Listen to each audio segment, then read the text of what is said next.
Want to experience the Croatian port city of Dubrovnik from a bird's eye view?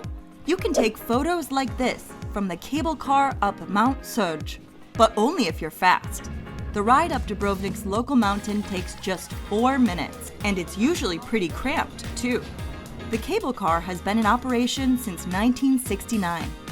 It was destroyed during the Croatian War in the early 1990s, but it's been running again since 2010, bringing 400,000 visitors to Srd every year.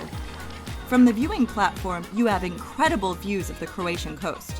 I'm first time here on the Srd, and when you come here, you just wow. It's not like on picture. It's totally different.